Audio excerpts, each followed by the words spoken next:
A fartura dos rios da Amazônia encanta e desafia o homem.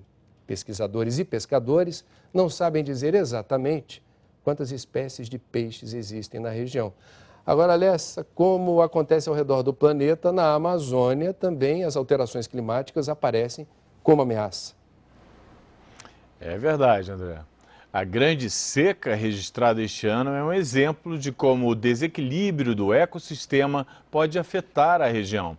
Na última reportagem da série sobre pesca sustentável na Amazônia, a repórter Rosana Cerqueira mostra as ameaças que colocam em risco a fauna e a flora da região.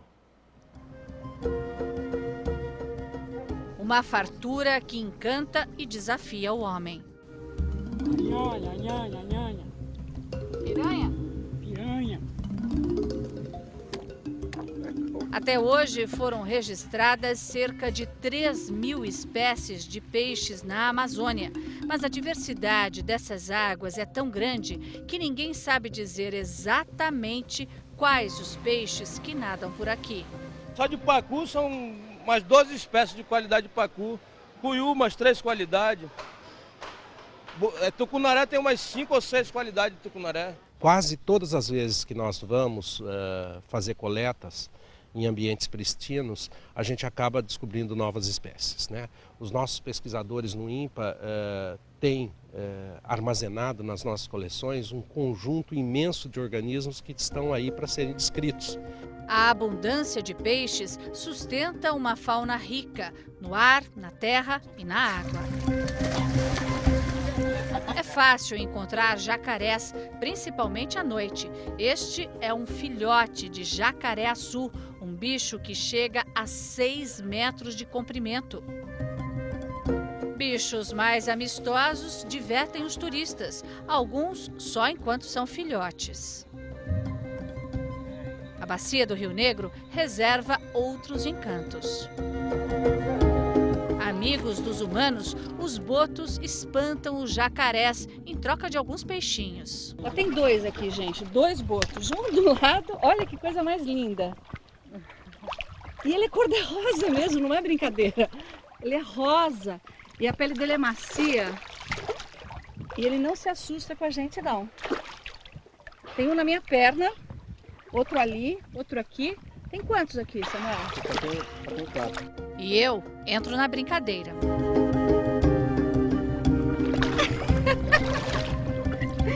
É lindo isso, é uma experiência indescritível. Só vindo aqui no Amazonas para aproveitar tudo isso. Tanta vida e explicações tão simples. Nós estamos começando o período de chuvas agora, então daqui para diante o rio começa a subir. E é incrível a diferença entre a seca e a cheia, né? Por exemplo, aqui a gente consegue enxergar a marca da água mais ou menos uns 5 metros de altura desse ponto que nós estamos. Essa área fica toda alagada, fica toda para baixo d'água. Por que tem tanto peixe nesses rios aqui? Isso é uma das razões, porque o rio troca muito produtos e ingredientes da terra firme, né? Então é um rio sempre com muita riqueza biológica, com muita alimentação. Essa é uma das razões. E é um rio também jovem do ponto de vista geológico, né? Então ele ainda carrega muitos sedimentos, é um rio que está em processo de sedimentação ainda muito forte. E isso traz muito nutrientes para os peixes. Mas poucos amazonenses lembram de uma seca tão severa como a deste ano. Essa seca que ultrapassou qualquer expectativa, secou além do permitido, além do que se imaginava. E não voltou a encher, agora que está começando a voltar a encher. Isso é um absurdo, isso é consequência mesmo do que nós estamos fazendo com o planeta.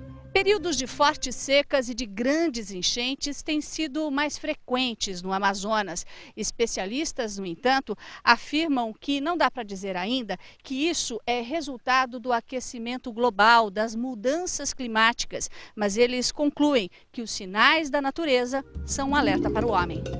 Do ponto de vista geral, essas variações ambientais extremas, elas na realidade refletem ou causam para os organismos um conjunto de desafios extremamente importantes. Os organismos precisam se adaptar a essas mudanças para não desaparecer. Este é um exemplo, o bodó, muito popular no Amazonas. Este peixe desenvolveu a capacidade de respirar dentro e fora d'água. Ele vive lá no fundo, encostadinho no fundo assim, ó. Aí ele sobe para a superfície, vira assim, ó. Põe a boca para cima, engole o ar. Não, ele engole o ar misturado com água e volta para o fundo. E bombeiam aquilo pelo trato digestivo.